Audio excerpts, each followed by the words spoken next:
how do you not love the New York Knicks? I mean, if you're in Indiana or Philadelphia, I have a pretty easy answer to that. But aside from that, how do you not love this New York Knickerbocker team? They are the perfect team for New York. They are the perfect team for Tom Thibodeau. As they come out, doesn't matter who's hurt, they come out and just grind away victories. What a series this has been. The Knicks have been, like, they have played, what is it now, 8 playoff games, and every one of them has been wildly fascinating and really interesting, and have come down to the wire. And there have been people a little bit frustrated with how the officiating has gone in them. But I think from a New York Knicks standpoint, this is a team that this fan base has been dying for and has really embraced things. And it all starts with Jalen Brunson.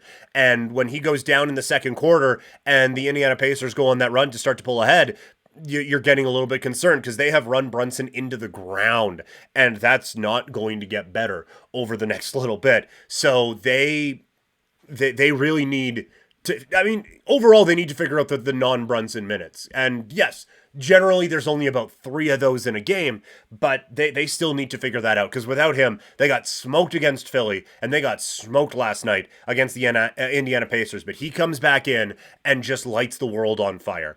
And they did what we talked about Denver doing in the last series and what they've been unable to do in this series, distributing the ball, getting the other guys involved. And OG Anunoby had a really great game until he got hurt, and we'll talk about that in a second. Josh Hart continues to step up. DiVincenzo comes up with some big plays, and now Hartenstein is out there throwing it down, and he has picked his game up offensively. So I thought one thing the Knicks did well in this game, and part of it was by necessity, but the other guys really got going for New York. And I understand Rick Carlisle is rather upset about the officiating, and game 1, you certainly have a case.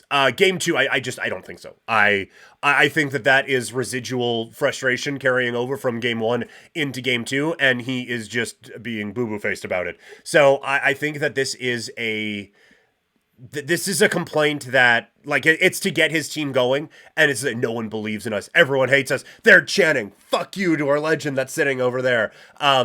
So I don't think that this is a real legitimate concern. I think this is him getting his team fired up, but he should be getting his team fired up to have some perimeter defense, because they have none. Right now, it is so easy for the Knicks to get to the rim. And, like, their guys can shoot. OG can hit from 3. Brunson can hit from 3. DiVincenzo can hit from 3. Hart can hit from 3. But they like getting to the rim.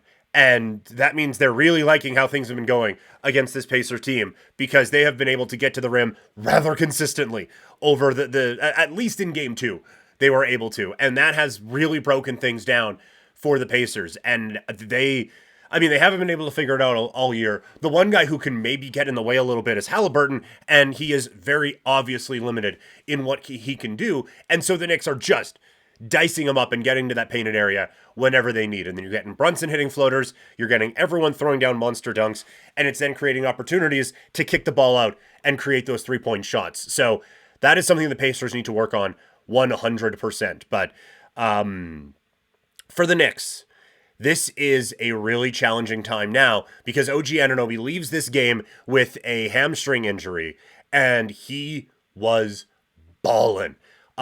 His help defense is exceptional. He came up with a couple of big blocks on Embiid from the help side. He has come up with a couple of big blocks in this series through his help defense. He has been everything they have needed him to be with his help defense, and then it's creating offensive opportunities. And then he's thriving in those as well. Again, no one, excuse me, I'm very choked up about it. No one's staying in front of him. His shooting has always been a weapon for this team, and that has continued. And that was a real spark for them.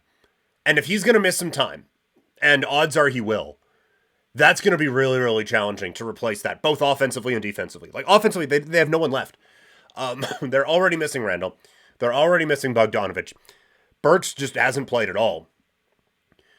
They really only trusted 6 guys to begin with, and now it feels literally like, if you wanted to tell me coming out of game 3 that their starters just played 48 minutes the whole way, maybe Mitchell Robinson came in for a second, I would not be surprised at all. So the Pacers, I think their pace, they're really going to put the foot on the gas in game 3 and really try to wear this Knicks team down. And it could really work, given how much Tibbs wants to play these guys.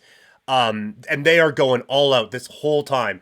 But I do think that this is the opportunity now for the Pacers. Like, without OG, it's going to be tough for the Knicks, just because they don't trust anyone else on that team. Like, they have bench players who haven't played in like 3 months. So this is the Pacers' time, and it really does open up the door for them in this series to really battle their way back. So it is, oh, what a series it's been, though, right? Like, Brunson taking a step up. Hart has turned himself into, oh, that's the kind of guy you win with. He has really figured out his role, and it is, like I said before, the perfect team for New York. And I will admit a bias. Like, I know he said, well, small market teams need to have a chance to win too. And again, like, Toronto is not a small market by any stretch of the imagination, but because of the Canadian dollar, they're considered a small market team. So I love it when Canadian teams, or when small market teams have a chance to thrive. But God damn, is it fun when the Garden's bumping and when the Knicks are relevant, and we could get Boston against New York in the NBA or in the Eastern Conference Finals. Oh, it's so much fun. And on the other hand, like, on the other side, I'm excited too if we get Minnesota against Oklahoma City. I just love good basketball, but I really love good basketball when it's being played at Madison Square Garden.